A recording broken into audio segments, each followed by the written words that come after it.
हम टेबल में देख सकते हैं कि इंडिया में एडल्ट लिटरेसी रेट और यूथ लिटरेसी रेट दोनों इंक्रीज़ हुए हैं। परसेंटेज तो बढ़ा है, लेकिन अगर हम एब्सोल्यूट नंबर्स की बात करें तो लास्ट सेंसस के अकॉर्डिंग यानी सेंसस 2011 के अकॉर्डिंग इंडिया में 25.76 करोड़ लोग इलिटरेट थे। लेटेस्ट इंडिया लिटरेसी मिशन के अकॉर्डिंग अभी इंडिया में 18.12 करोड़ एडल्ट्स इलिटरेट हैं। 1950 में जब इंडिया का कॉन्स्टिट्यूशन पास किया गया था तब ये डिसाइड किया गया था कि 1950 से 1960 तक 10 सालों में इंडियन गवर्नमेंट हर 14 ईयर्स तक के बच्चे को फ्री और कंपलसरी एजुकेशन देगी। बट ऐसा हुआ नहीं, क्योंकि अगर ऐसा होता तो इंडिया में अभी 100% लिटरेसी रेट होता। ये हम चार्ट में देख सकते हैं कि 1990 से 2017-18 तक आते आते मेल्स और फीमेल्स के लिटरेसी रेट में जो डिफरेंस था वो कम हुआ है। हम जो मेल और फीमेल में इक्वालिटी की बात करते हैं उसमें एक पॉजिटिव डेवलपमेंट की तरह देख सकते हैं हम इसे, लेकिन फिर भी हमें फ़ीमेल लिटरेसी रेट को बढ़ावा देने की ज़रूरत है एंड उसके बहुत से रीज़न्स हैं। अगर इंडिया में फ़ीमेल्स एजुकेटेड होंगी तो वो जॉब कर सकेंगी और इकोनॉमिकली इंडिपेंडेंट होंगी। इसको ये भी बोल सकते हैं कि फाइनेंशियली इंडिपेंडेंट होंगी और इकोनॉमिक सिचुएशन इम्प्रूव होगी उनकी। एजुकेटेड फीमेल्स का सोशल स्टेटस इम्प्रूव होगा सोसाइटी में। फर्टिलिटी रेट पर भी पॉजिटिव इम्पैक्ट होगा, क्योंकि एजुकेटेड वुमेन को पता होगा कि कितने बच्चे होने चाहिए।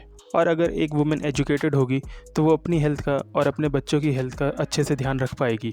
इसलिए हमें इंडिया में 100% लिटरेसी रेट अचीव करने में बहुत मेहनत करने की ज़रूरत है।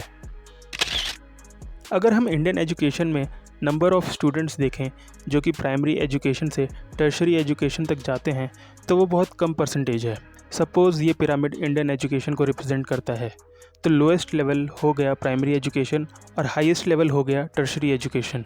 टर्शरी लेवल का मतलब है हायर एजुकेशन, जिसमें कॉलेज और यूनिवर्सिटीज़ आते हैं। तो जैसे जैसे एजुकेशन का लेवल बढ़ता है वैसे वैसे स्टूडेंट्स कम होते जाते हैं। और जो अनएम्प्लॉयमेंट का रेट है वो एजुकेटेड यूथ में सबसे ज़्यादा है। नेशनल सैम्पल सर्वे ऑफिस यानी NSSO 2011-12 का डेटा अगर देखें तो यूथ मेल्स जो कि ग्रेजुएट हैं और रूरल एरिया में हैं उनमें अनएम्प्लॉयमेंट रेट 19% है। वहीं अर्बन एरिया में ये रेट 16% है। यूथ फीमेल्स जो कि ग्रेजुएट हैं और रूरल एरिया में हैं उनमें अनएम्प्लॉयमेंट रेट 30% है। लेकिन अगर हम उन यूथ्स की बात करें जिन्होंने बस प्राइमरी लेवल की एजुकेशन ली है, चाहे वो रूरल एरिया में हो या अर्बन एरिया में हो, उनमें अनएम्प्लॉयमेंट रेट बस 3 to 6% ही है। अगर हम पीरियोडिक लेबर फोर्स सर्वे 2022-23 का डेटा देखें तो उसके अकॉर्डिंग सिचुएशन इम्प्रूव हुआ है और अनएम्प्लॉयमेंट रेट कम हुआ है।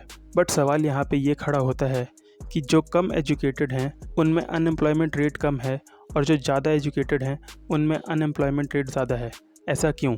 इसके बहुत से रीज़न्स हो सकते हैं, जैसे कि मार्केट में जो स्किल्स चाहिए वो ग्रेजुएट यूथ में नहीं है और जो ग्रेजुएट यूथ है वो लो लेवल की जॉब नहीं करना चाहता।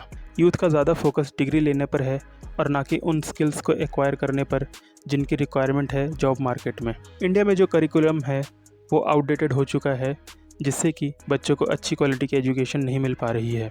मार्केट में ज़्यादा जॉब अपॉर्चुनिटीज़ नहीं हैं और कॉलेजेस से ग्रेजुएट यूथ ज़्यादा पास हो रहे हैं।